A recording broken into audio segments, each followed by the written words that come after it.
प्यारे दोस्तों, यह डिक्टेशन 800 शब्द की 80 शब्द प्रति मिनट की गति से बोली जाएगी। रेडी स्टार्ट करते ही डिक्टेशन शुरू हो जाएगी। Ready start. सभापति महोदय, यह भी व्यापक संभावना है कि पर्यावरण या कथित स्वास्थ्य विनियमों के नाम पर कुछ देश निरंकुश व्यापारिक प्रतिबंध लगा दें।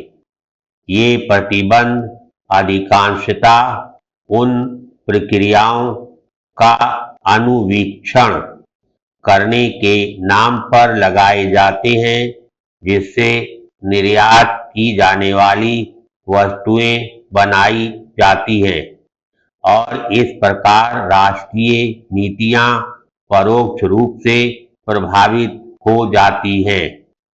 यह माना जाना चाहिए कि विभिन्न देशों की भिन्न भिन्न पर्यावरणीय प्राथमिकताएं होती हैं, और यह स्पष्ट है कि इन उद्देश्यों को पूरा करने के लिए उन्हें अलग अलग विधियां अपनानी चाहिए। इमारती लकड़ी विशेषता इसका एक संवेदनशील उदाहरण है। पैराग्राफ। मैं अन्य देशों को यह उपदेश नहीं देना चाहूँगा कि वे अपने वनों का प्रबंध किस प्रकार करें, विशेषकर उस स्थिति में जब वे ऐसा सतत रूप से कर रहे हैं, परंतु मैं भारत के बारे में कह सकता हूँ। हमारे वनों का उपयोग वाणिज्यिक दृष्टि से नहीं किया जा रहा है। हमारे देश में वृक्षों की कटान आदि का कोई कार्यक्रम नहीं है।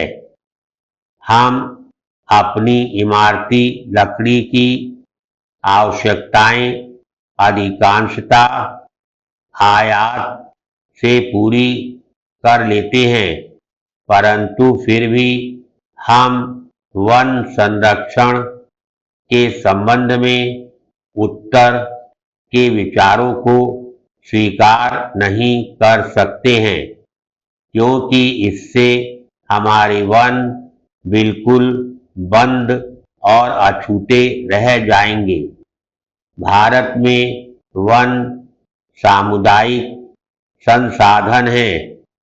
लाखों करोड़ों लोग ईंधन, चारा, औषधियों और फलों के लिए इन पर निर्भर रहते हैं।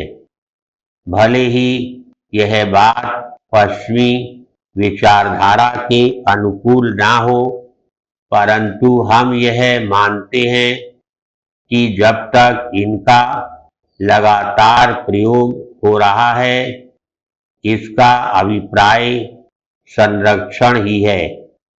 इससे मेरा यह तर्क स्पष्ट होता है कि पर्यावरण के लिए कोई पूर्ण मानक या विनिर्देश नहीं हो सकते हैं, और ये अलग अलग देशों के लिए भिन्न भिन्न होंगे। पैराग्राफ। हम इस बात से सहमत हैं कि पर्यावरण को हानि पहुंचाने वाली प्रक्रियाओं को रोका जाना चाहिए और दोबारा ना मिलने वाले संसाधनों के अत्यधिक दोहन पर नियंत्रण लगाया जाना चाहिए, परंतु इसका हल एक तरफा तरीके से व्यापार पर प्रतिबंध लगाना नहीं है, बल्कि प्रौद्योगिकी में परिवर्तन और ऐसी वस्तुओं के लिए विकासशील देशों को अधिक कीमत देना है जिससे उन्हें अधिक दोहन करने की आवश्यकता ही ना पड़े या उनकी विकास की प्राथमिकताओं को हानि ना पहुंचे।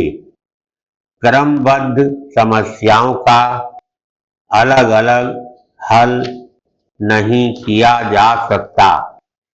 पैराग्राफ। सभापति महोदय, कालीन के उद्योग में बाल श्रमिकों पर ध्यान इसलिए जाता है क्योंकि कालीनों का निर्यात हो रहा है, परंतु एक गरीब देश के लिए यह ज्यादा आवश्यक होगा कि वह अपने सीमित साधनों को और अधिक खतरनाक उद्योगों में, जिनके उत्पाद चाहे अंतर्राष्ट्रीय बाजार में जा रहे हों, काम कर रहे बच्चों के पुनर्वास के लिए लगाएं।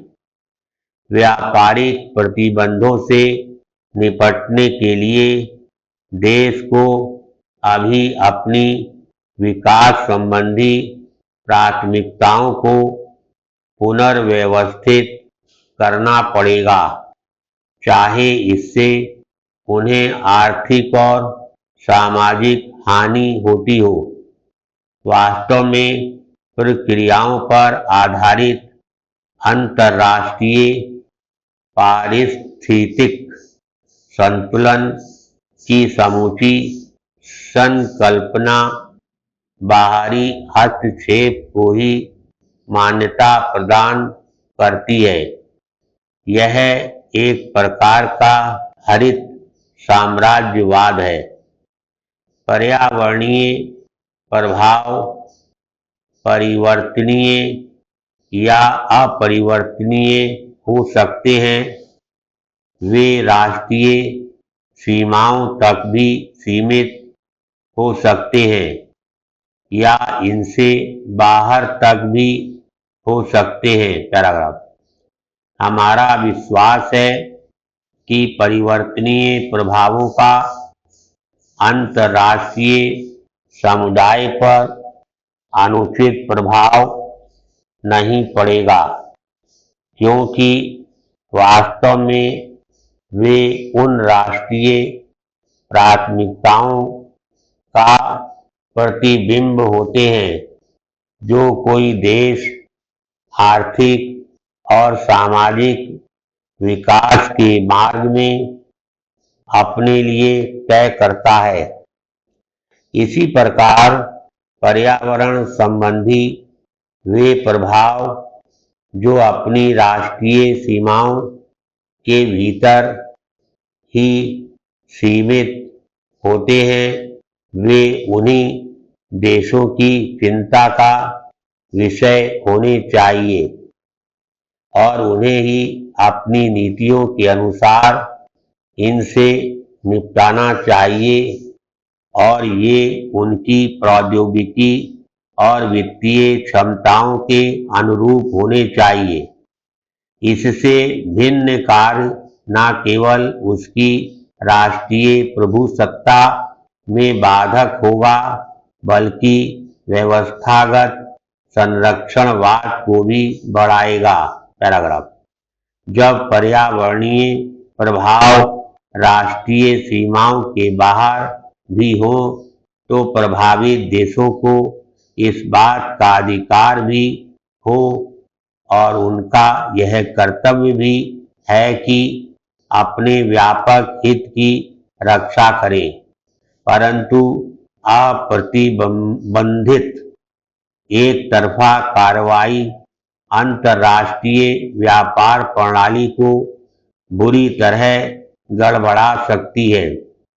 हमें अपने देशीय कानून को बाहर के देशों पर थोपने की प्रवृत्ति को रोकना होगा।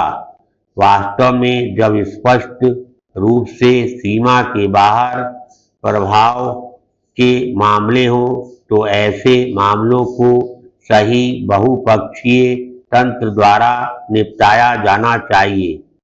एक सही बहुपक्षीय तंत्र की पहुंच प्रतिभागी देशों की भौगोलिक तथा विकासात्मक छवि में विश्वव्यापी होनी चाहिए और ऐसे सभी मामलों को अत्यधिक सावधानी से तथा व्यापक सहमति के आधार पर निपटाया जाना चाहिए। उत्पाद मानक भी प्रभावी रूप से व्यापारिक बाधा बन सकते हैं। धन्यवाद।